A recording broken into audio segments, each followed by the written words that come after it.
Let's pray.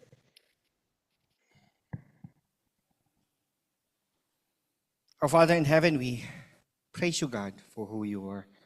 And we can't thank you enough, O Lord, for all your blessings, all your grace that you've poured out to each and every one of us.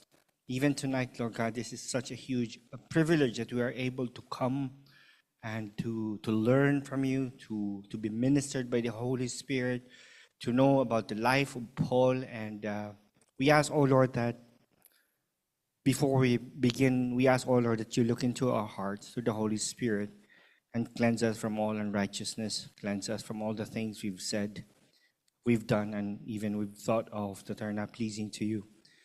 And prepare us, oh Lord, and condition our hearts and our mind for the receiving of your word. We ask, oh Lord, that you would provide us the wisdom and the understanding so that everything that you have in store for us tonight, we will be able to absorb all of them. And we ask for your Holy Spirit to continually, to powerfully work in us, in each of us, so that everything that comes to our mind and goes down to our heart will be applied in our day-to-day lives through the power of the Holy Spirit and eventually give glory to your name. So, Father, we lift this night up to you. We lift this study to you. We ask for your Holy Spirit to lead us and even take over as we tackle the text from in the life of Paul. In Jesus' name we pray. Amen. So, tuloy po tayo sa ating series. Now we are in Acts 20. Ang pag-uusapan po natin, there will be 12 verses.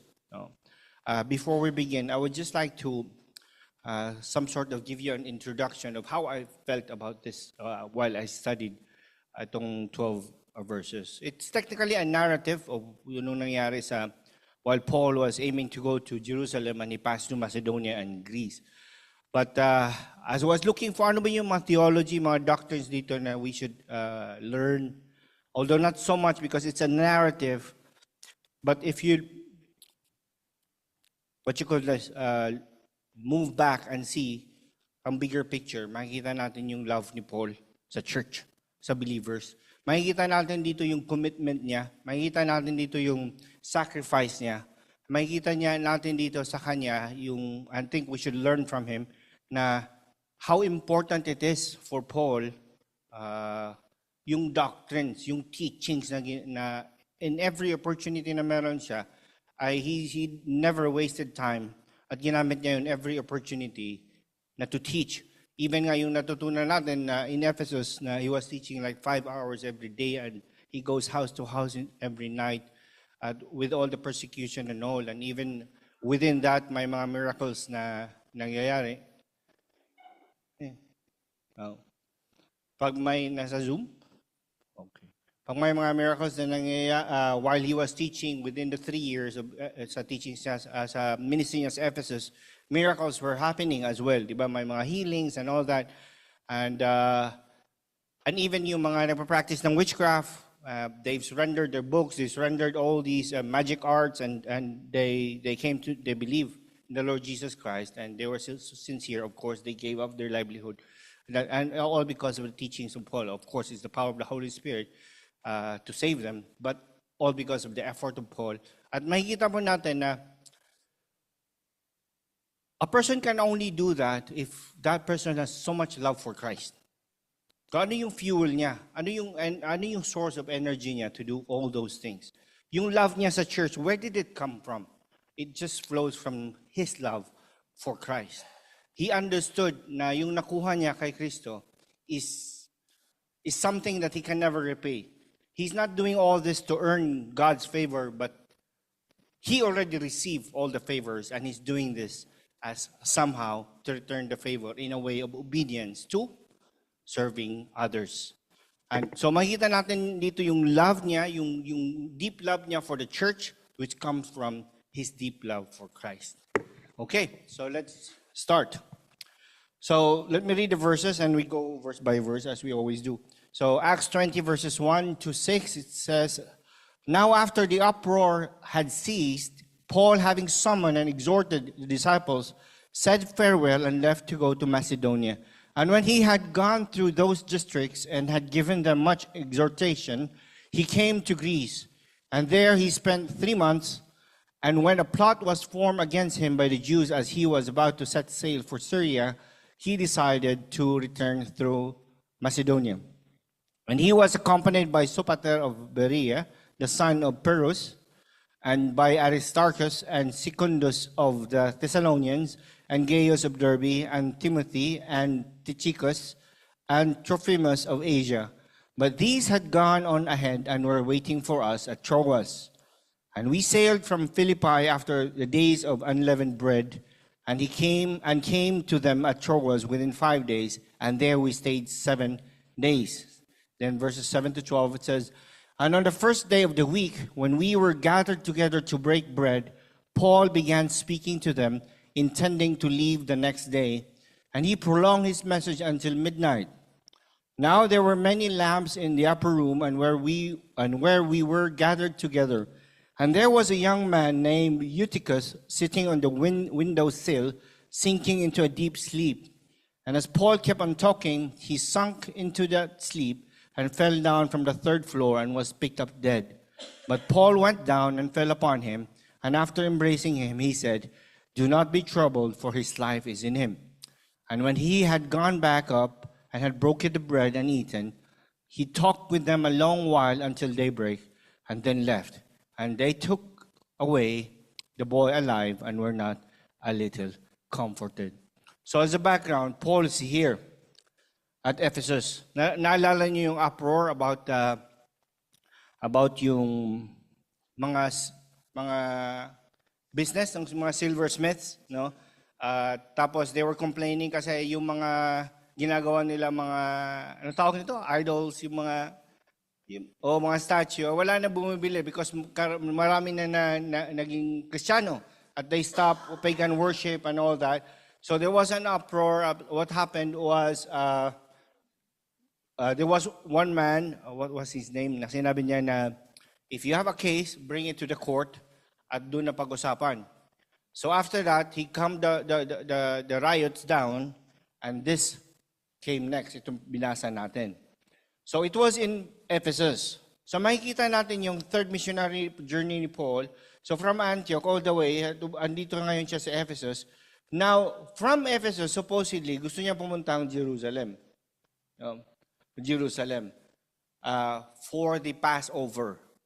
However, he was not able to do that. Ang ginawa niya because there was a plot against him. So ang ginawa niya, from Ephesus, ay pumunta siya dito, came through Macedonia and Achaia. This is the Greek area. Macedonia and Greece. This is mainly sa Corinth. And from Corinth, what did he do? He went back, same route, and pick up Luke here in Philippi. Remember Luke? Di ba si Luke naiwan sa Philippi? From Philippi, yung unang pagpunta nila, it was Paul, Silas, and Luke, and Timothy. And then naiwan si Luke doon. So ngayon, he picked up Luke from Philippi, and pumunta silang Troas, at dito nangyari yung batang nahulog, si Eutychus, dahil natulog sa Bible study. Kaya huwag kayong matulog sa Bible study, ha? Kaya huwag kayong matulog. Kasi pag nahulog kayo, hindi ko magawa yung ginawa ni Paul. No, wala na, tuloy-tuloy na yan. Si Paul, nagawa niya, binuhay niya. No?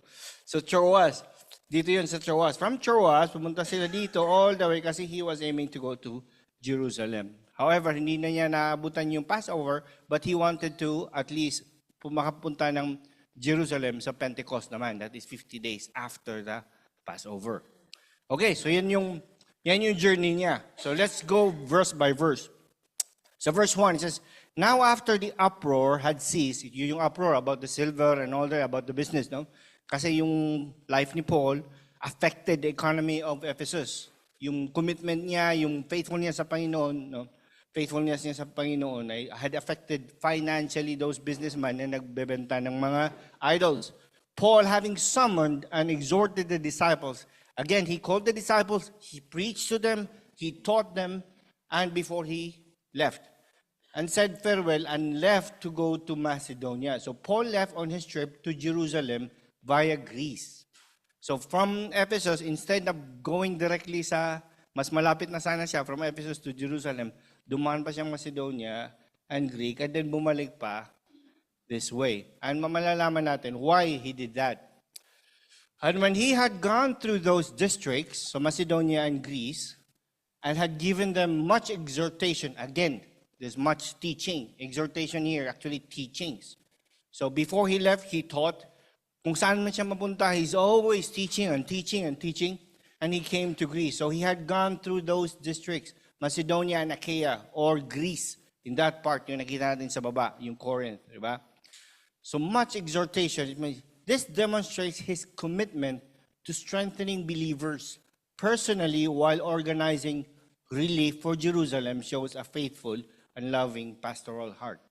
Remember, bakit siya dadaan pang Macedonia and Greece? May kukolektahin siya doon, mga offering para din sa Jerusalem. And not only that there was a plot against him. Now, instead of going straight from Ephesus, babalik sa Jerusalem, pumunta siya doon. No? At kinuha din niya yung offerings, mga gifts ng Macedonians and mga Greeks, mga churches doon sa Greece, sa Corinth, para dalhin sa mga needy believers in Jerusalem. So makikita natin ito yung commitment niya because there was danger. And you could just imagine the travel. That time, wala pa namang mga eroplano. So lahat by boat. Wala pa namang supercat.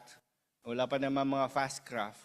So naalala niyo, it took him 2 days to cross from Troas to Philippi. This time, yung pagbalik niya is 5 days because depende din yan sa weather, depende sa time. But you can just imagine yung sacrifice niya. So in every city he went through, ang aim niya was always to teach and teach and teach and teach. To preach Christ and make disciples. To preach Christ and make disciples.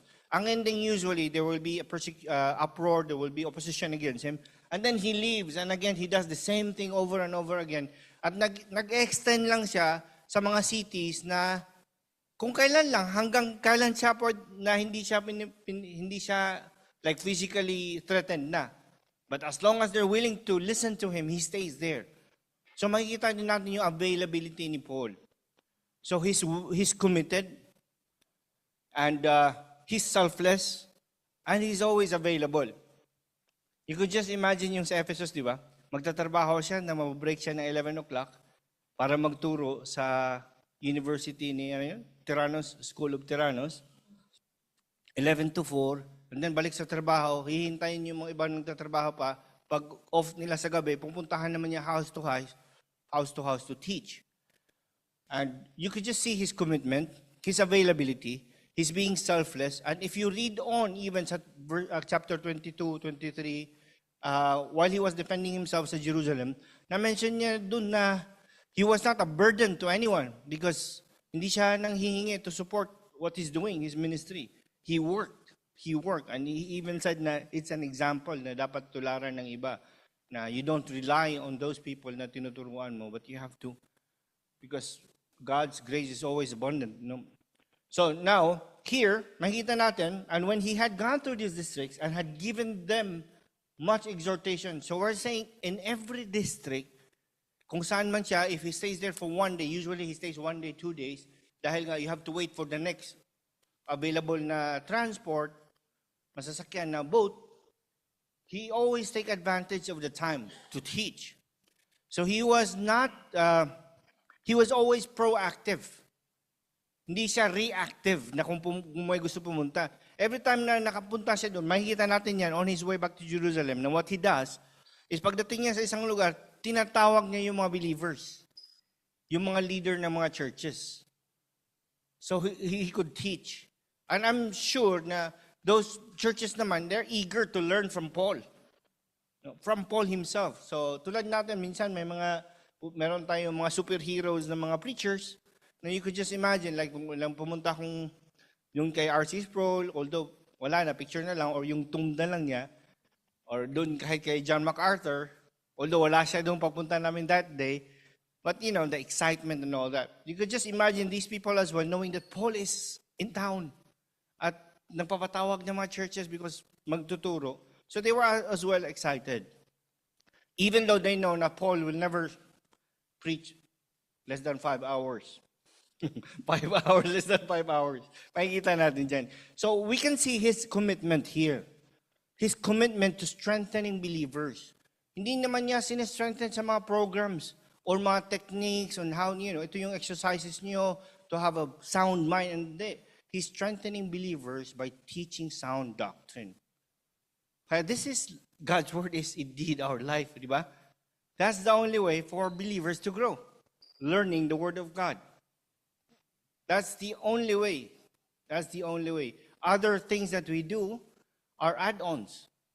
But this is the main thing because God's Word is life. It's our food. Sabi nga, babies crave milk. And sa mga bagong Christians, baby Christians, this is milk. Now, according to John MacArthur, you have a really sick baby pag hindi siya nag-crave ng milk. Pag ang bagong Kristiyano ay hindi nag-crave ng milk, there's something wrong with that. So from now, let's check ourselves. Do we really crave God's Word? Do we really crave milk? And hopefully later on, meat na, hindi lang milk palagi. So, this is his commitment. Makikita natin yung commitment ni Paul na everywhere he goes, in transit man, kung saan man siya ma-layover, mag-stop over, he teaches. He makes use of the time to teach. He loves the church so much that he keeps on teaching them in every opportunity that opens up. In every opportunity that opens up. And I can just imagine kung yung, even tayo sa Fridays, after ng service nga, ayaw na natin maghiwa-hiwalay, di ba? If only hindi off yung light dun sa reverse ng 7 o'clock, ayaw natin umuwi. And then we go somewhere else, we spend the rest of the night talking about God, talking about Jesus, talking about the Bible, and that is fellowship. At walang napapagod. You could just imagine Paul, yung love niya. Imagine he encountered Christ 30 years ago. From here, I think around 25 years, encountered Christ in Damascus. And yung love niya kay Kristo, at saka yung love niya for the people that flows from from Christ's love sa kanya. So, he loves the church so much that he keeps on teaching them in every opportunity that opens up. So, Greece, another keyword, he came to Greece, mainly Corinth, kasi yun yung isa sa center doon. No? So, Corinth, during his stay, around 3 months, he writes his epistle to the Romans. So, while he was in Corinth, he stayed there for 3 months, sinulat niya yung epistle to the Romans, announcing his plan to deliver an offering from Gentile churches to believers in Judea before setting off for Rome, a journey that he has long desired to make. Makikita natin itong dito na sinulat ko from these verses.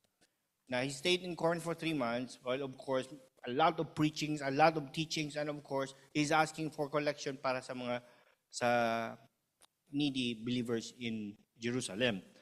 At that time, he wrote the book of Romans. He wrote the epistle of Romans. At in these verses, makikita natin na sinulat niya na ito yung plano niya to go. While he's still in Corinth, he plans to go to Rome. And there he spent 3 months. When a plot was formed against him by the Jews and he was about to set sail for Syria, he decided to return through Macedonia. 3 months, most or all of it was likely spent in Corinth. Kasi yun yung center, di ba? Sa Corinth. And sino yung nandun sa Corinth? Isa sa mga magaling na preacher. Who's young, who's intellect, ha? Apollos. Apollos, di ba? Si Apollos yung naka-assign doon. So, you could just imagine their tandem, no? Teaching the church and exhorting them, edifying them with Apollos and Paul together. So, kaya nga, one is of Apollos, of Paul, and I say I'm of Jesus, and so on. So 3 months, most or all of it was likely spent in Corinth. A plot was formed against him. Remember ito yung lahat na nangyari sa Ephesus? No. Ito naman sa Corinth, ano yung nangyari sa Corinth before he went to Ephesus? Tragically, most of the opposition to Paul's ministry stemmed from his fellow countrymen, mga Jews. Makikita natin yan dito. The Jewish community of Corinth hated Paul because of its humiliating debacle before Gallio. Remember this? Yung dinala nila si Paul and before even he could speak, ay dinismiss na ni Gallio yung issue nila. No? Acts 18:12-17. and the stunning conversions of two of its most prominent leaders, Crispus, leader sa synagogue, and Sosthenes. Naalala niyo si Sosthenes? Siya yung nabugbog sa time doon sa kay Galyo. Naging Kristyano din siya. So imagine na ito yung mga nangyari. Makikita natin si Sosthenes actually in the next chapter na he's one of the, I think it's here also, na isa sa mga na-convert. Si Crispus, si Sosthenes dito, converted to Christianity. And you could just imagine yung hatred ng mga Jewish doon, na wala sila, sa Jewish community doon, na wala silang nagawa against Paul. Luke does not record the details of the Jews' plot, but it undoubtedly involved murdering Paul during the voyage to Syria. So Paul stayed here again in Corinth for 3 months. And then of course, maybe one of his preaching, na sinabi niya, I'm going back to Jerusalem, I'm setting sail to Syria. So may mga plano na against him, to kill him. So we don't know anong mga plano nila, hindi naman sinabi. But the plan was to murder Paul. Either itapon nila, hindi nila alam, mayroong big fish na naghihintay, dadalhin doon sa Nineveh. O itapon nila overboard, or patayin nila, wala, no.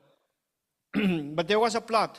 But it undoubtedly involved murdering Paul during the voyage to Syria. The apostle would have been an easy target in a small ship packed with Jewish pilgrims. Saan yung papuntang pilgrims?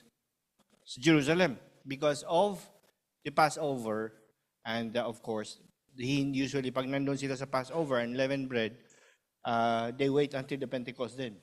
Because of that danger, Paul canceled his plans to sail from Greece to Syria. So he heard about it, he canceled his plan na from Greece, diretsyong Syria, kasi mas malapit na, supposedly. Instead, he decided to go north into Macedonia, going back, kung saan siya dumaan, cross the Aegean Sea to Asia Minor, and catch another ship from there. That delay cost Paul his opportunity to reach Jerusalem in time for Passover. But he hurried to be there in time of Pentecost. So hindi na siya nakaabot sa Passover because of this plot. Supposedly, mas madali na lang from Corinth to directly to Syria. Kaya lang, since my plot against his threat sa kanyang buhay, he went back going the longer route. And he was accompanied by Sopater of Berea, the son of Pyrrhus, and by Aristarchus, Secundus of Thessalonians, Gaius of Derbe, Timothy of Tychicus, Trophimus of Asia. So these are the representatives ng mga churches na na-establish nila to accompany Paul. So you could just imagine na ang dami ng mga churches, di ba? This is the third missionary journey. The first and second missionary journey ni Paul, every time ay binalikan nila to establish and to raise leaders and elders. So ito yung mga representative ng church to accompany him. Paul's traveling companions came from the various provinces in which he had ministered. These men were likely the official representatives of the churches chosen to accompany Paul as he took the offering to Jerusalem. So malaki-laki din siguro yung mga offering na nakuha niya sa mga churches sa Macedonia. Of course, somebody has to accompany him, may mga robbers and so on, para madala, sigurado madala doon sa Jerusalem church, mga needy Christians there. But these had gone on ahead and were waiting for us at Troas. So makikita natin here for us, who's writing this book? Acts, Luke. So, nauna na yung iba sa Troas. But si Luke, nandun pa sa Philippi. So dadaanan siya ni Paul at nauna yung iba sa Troas from crossing the sea from Philippi to Troas. The first person plural pronoun reveals that Luke rejoined Paul in Philippi. Being a Gentile, he was able to remain there to minister after Paul and Silas were forced to leave. Acts 16:20 and Acts 16:39 to. This verse begins the second of the three we passages in which Luke accompanied Paul on his travel. So from here, mga we. So meaning, si Luke, while he was with Paul, ay sinusulat na niya. Na ito yung nangyari. We went here and there. At makikita na din natin from this verse onwards, Detailed na yung sulat. Kasi kanina wala naman yung, di ba? Before this, ang nakita lang from Corinth, and then immediately andito na sa Philippi. Sa Philippi na. Next, Troas. Where's Troas? The northwest part of the province of Asia Minor, which yung pinakita ko kanina sa inyo. So from here, detailed na yung mga verses kung ano yung mga next na napuntahan nila ni Paul. Kasi nandun na si Luke. Okay? So and we sailed from Philippi after the days of unleavened bread and came to them at Troas within 5 days, and there we stayed 7 days. So sino yung them? Yung mga kompanyo na nauna. Ang kasama lang ngayon ni Paul is Luke. And maybe Timothy, we don't know. But ang nakalagay lang dito is, we are sure of it's Paul and Luke. So Paul, along with Luke and possibly Titus, Titus, not Timothy, crossed the Aegean Sea from Philippi to Troas. That crossing, due to unfavorable winds, took 5 days. Paul's earlier crossing from Troas to Neapolis, or Philippi's port, had taken only 2 days. Makita natin sa Acts 16:20. Remember? Nung pag-cross nila, pumunta pa silang Samothrace. From Samothrace, goes to Philippi, 2 days lang. In Troas, they were reunited with the rest of their party. Days of unleavened bread. So now, ano yung days of unleavened bread? It's usually, kasi magkasunod lang ng Passover, they interchangeably use these two terms. Passover or unleavened bread. Passover is the 14th of Nisan. The Passover lamb was sacrificed at twilight on this day with blood placed on doorpost. Makita natin sa Exodus 12:13-17. Naalala nyo?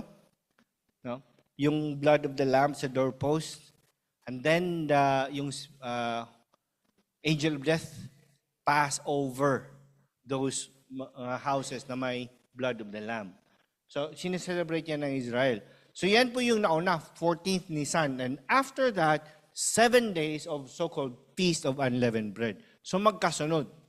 May Passover, and then the next 7 days is Feast of the Unleavened Bread. So, a 7-day festival immediately following Passover, during which no leaven or yeast is allowed in homes. So, yan yung sinunod nila. Ito yung nangyari dun sa Exodus. Diba? Passover, and then the next 7 days, they prepared food and so on na walang yeast. So, ito yun, 7 days. So, ito yung gustong puntahan niya, which hindi niya napuntahan. Days of unleavened bread, and came to them at Troas within 5 days. So they stayed within 5 days, nakarating sila. Instead of 2 days lang na travel, because unfavorable yung winds, naging 5 days yung travel na. So you could just imagine yung pagod ni Paul. Traveling from place to place, teaching, and dito is yung mga ship, hindi natin alam kung how was it, how terrible or how horrible was yung trip nila. 5 days nasa dagat, instead of 2 days, naging 5 days because of unfavorable winds. And then when they reached Troas, they stayed there for 7 days. And of course, teaching ang nangyayari for 7 days. So on the first day of the week, when we were gathered together to break bread, Paul began speaking to them, intending to leave the next day, and he prolonged his message until midnight. So we can say that this is the 6th day because they stayed 7 days, di ba? So this is the 6th day because he's intending to leave, or the 7th day is intending to leave the next day, para pumunta ng Jerusalem. So he prolonged his message until midnight. So I think if we are really faithful and we want to follow the footsteps of Paul, we can prolong our BS until midnight. So they can prolong his teaching until midnight. So first day of the week. So this is Sunday. Di ba alam po natin yung first day of the week? Yan po yung first day of the week din dito, di ba? Sunday. First day of the week. So Sunday, the day the church gathered for worship. So this is corporate worship. Aside from mga pinupuntahan ng mga house to mga bahay-bahay na pinupuntahan ni Paul and the other leaders, this is the time that they gather corporately as a church to worship. Which is actually, yung practice na yan ay handed down until now. Until tayo, di ba? We gather together. Since we don't have Sunday na bakante, Friday tayo nag-gather. So it doesn't matter. So Sunday, the day the church gathered for worship, Because it was the day of Christ's resurrection. It was the day of Christ's resurrection. The writings of the early church fathers confirm that the church continued to meet on Sunday after the close of the New Testament period. So, sa mga makikita natin from here, dito na mention, it was the Lord's Day or Sunday, ay tuloy-tuloy na all the way. And even in Revelation, makikita natin yung pagsulat ni John, the beloved John, about sa Revelation. It was on the Lord's Day. So a gradual shift toward Lord's Day. From what? To Lord's Day from what? Sabbath.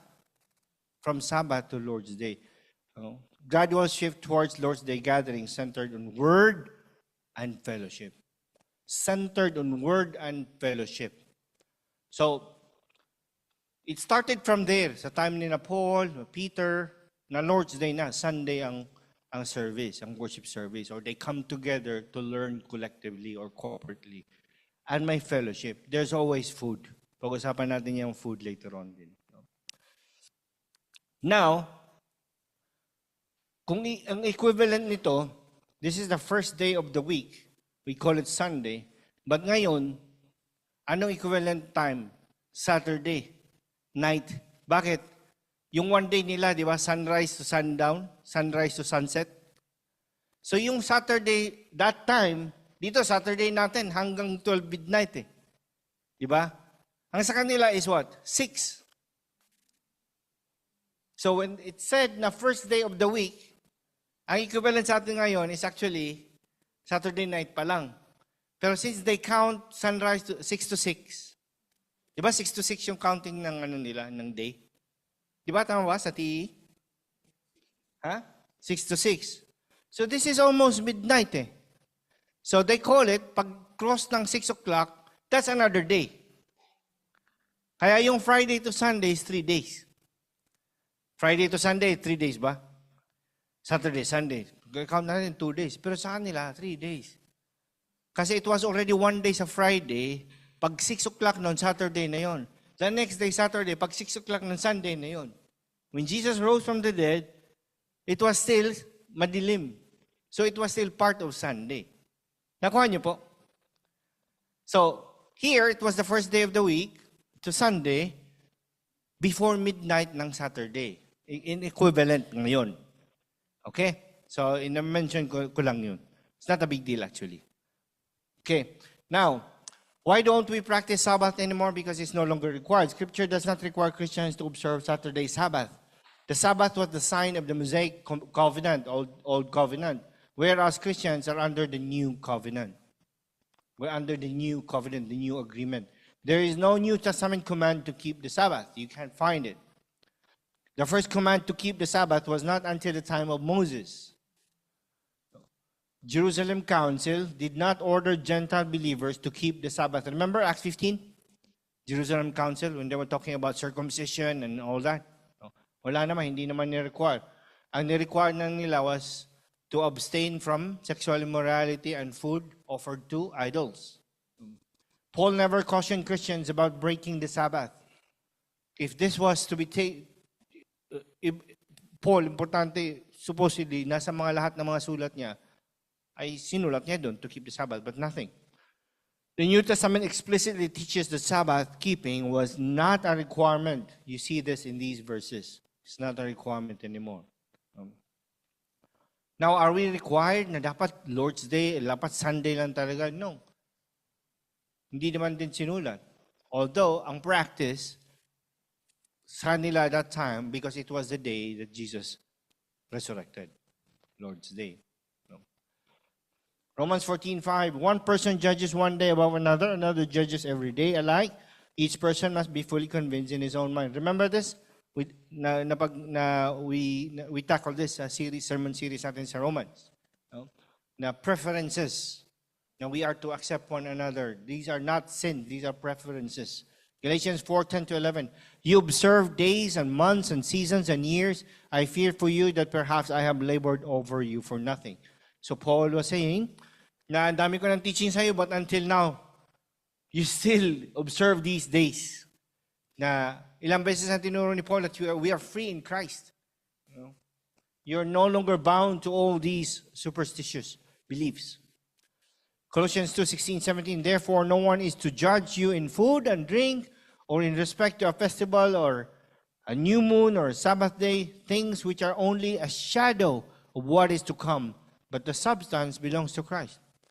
Itong mga practices ito was only a shadow for the things to come. Sino yung the person to come, the substance? Jesus came already. So wala nang point itong mga Sabbath and new moon and festival. So next, verse 7. On the first day of the week, when we were gathered together to break bread. So there's always breaking of the bread. So the common meal associated with communion service. So now, when I studied this, dalawa pala, when they say the break bread, dalawang tayo, when we say break bread, communion, Lord's table, di ba?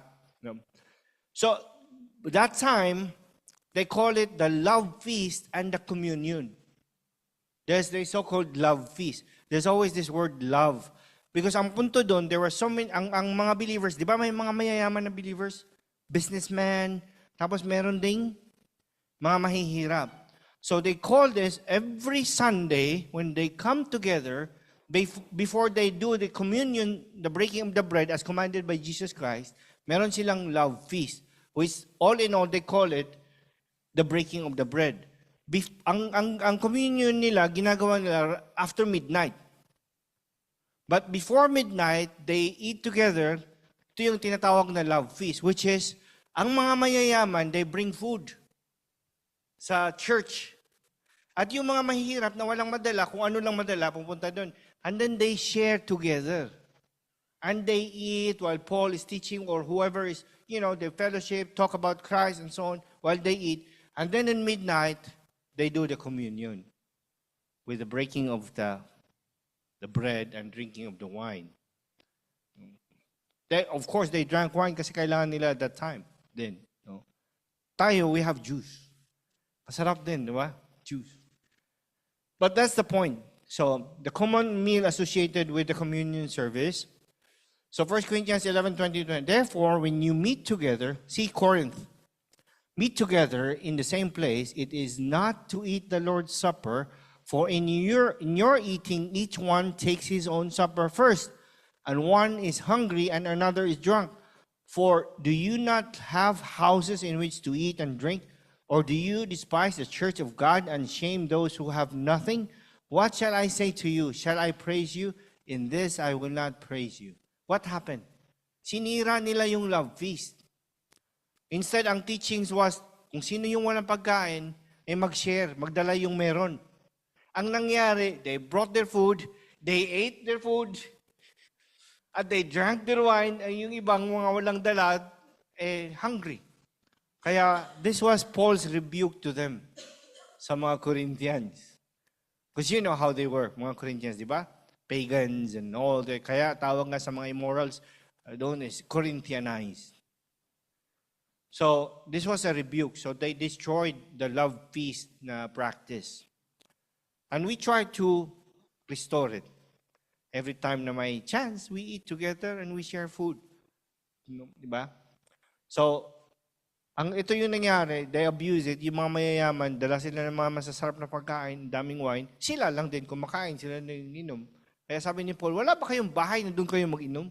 You disrespected the house of God. So this was the love feast. I just pointed this out for us to understand na bakit ang dami ba nilang kakainin, nabusog sila sa itong, ang tawag natin? Yung kalawat ba? Kalawat? Ha? Oo. So, bakit nabusog sila doon? Dami yung kinain. Hindi, because of love feast. They have this love feast, food. What else? Until midnight. So, to break bread, Paul began speaking to them, intending, so we can say, na this is after 6 o'clock, kasi it's Sunday, and Paul began speaking to them, intending to leave the next day, and he prolonged his message until midnight. Because anyway, he had to wait for the communion. He prioritized making the most of his limited time to spiritually equip believers even when he felt fatigue from travel. He just came, di ba? So I'm sure pagdating niya from 5 days na travel, pagdating niya doon, he started teaching every day, going house to house. And then ito yung first like corporate service nila, worship service.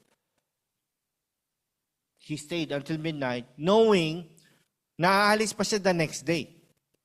He stayed until he preached. He prolonged his message until midnight. Now there were many lamps in the upper room where we were gathered together. Lamps.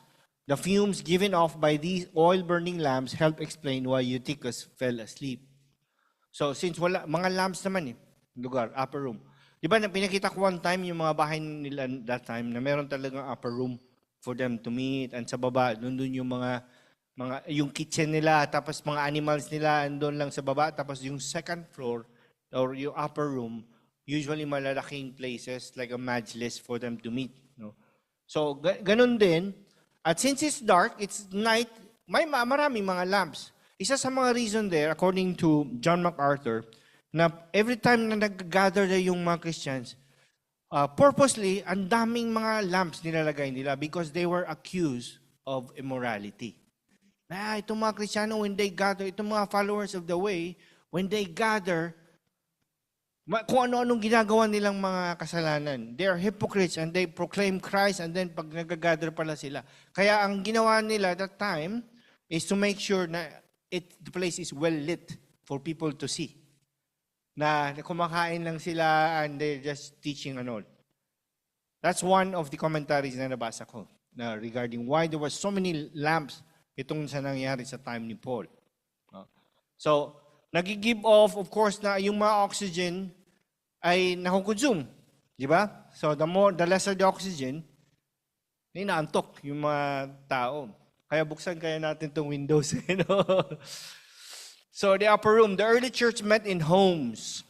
So it's from the beginning, and now we do that as well. We meet in homes, SGs, or even coffee shops, wherever, as long as there's a place that we meet.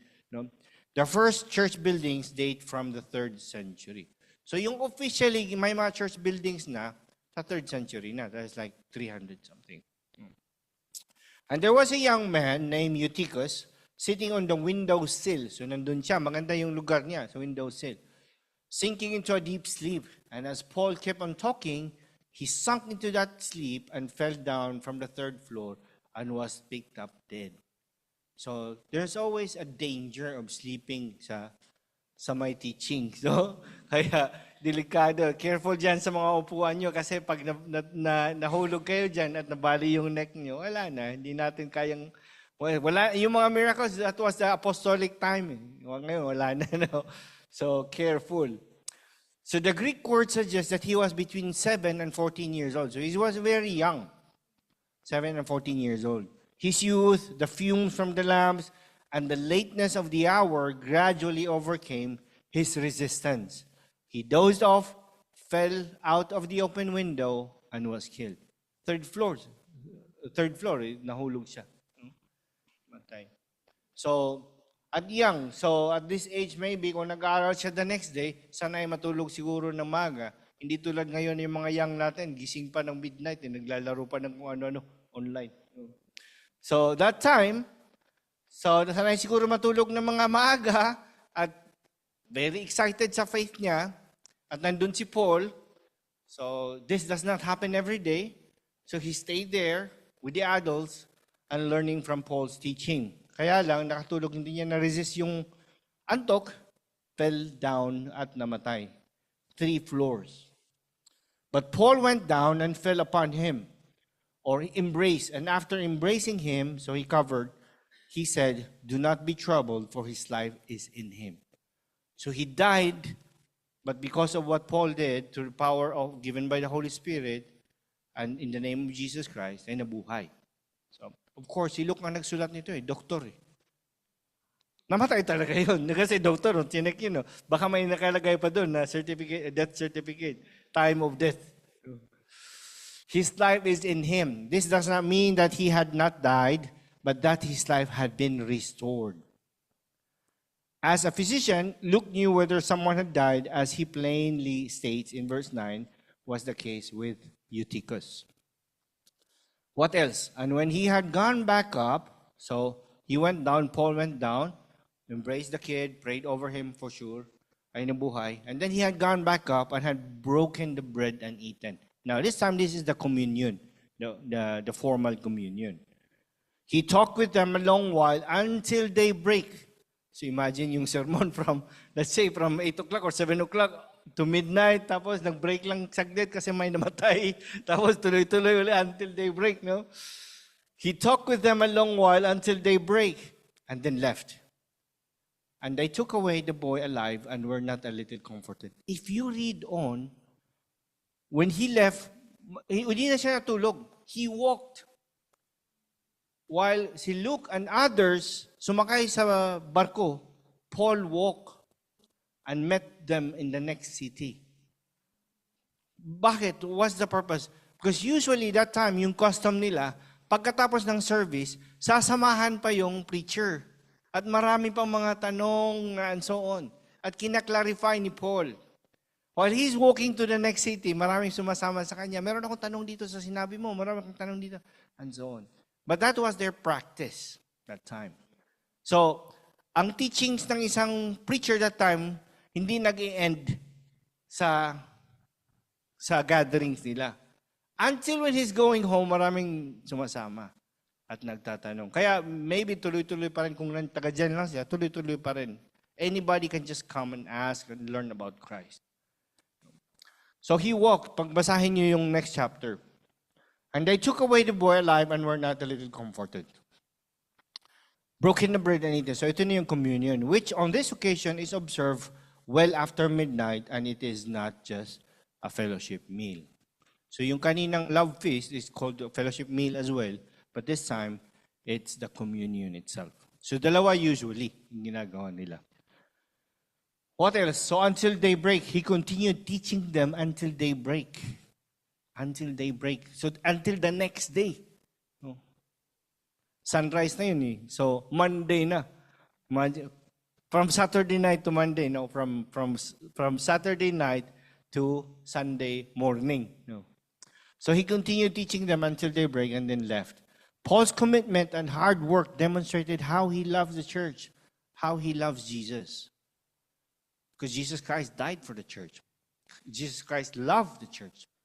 Kaya as I have loved the church, as I have loved you. So ganun din yung love ni Paul.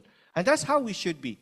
Kaya it makes sense yung last preaching ko nga na, makikita natin na we love others like we love ourselves.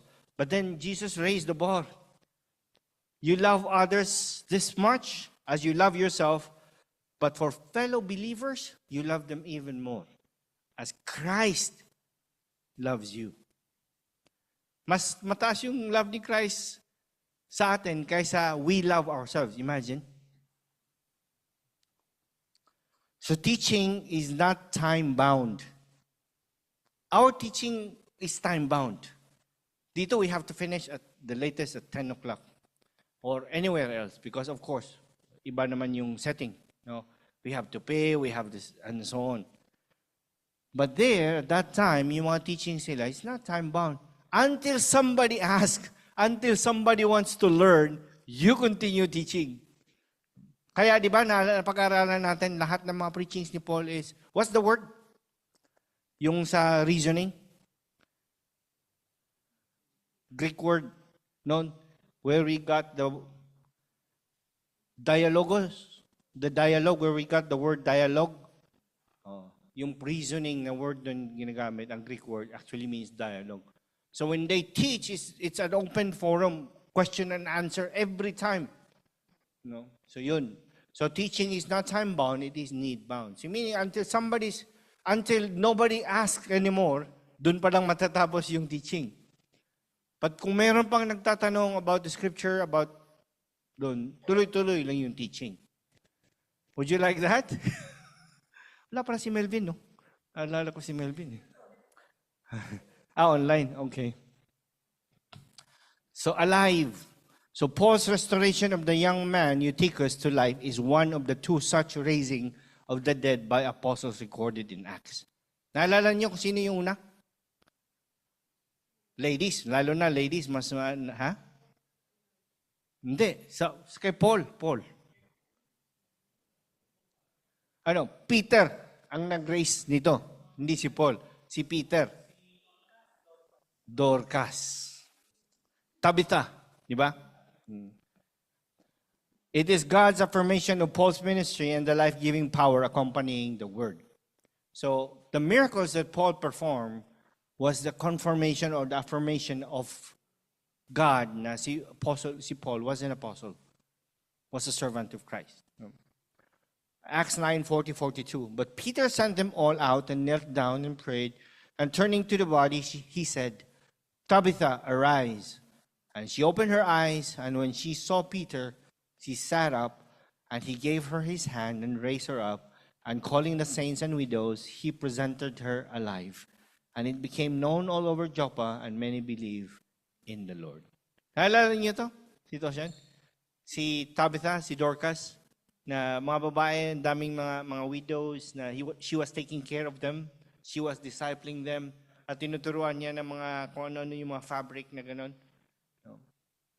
And she died.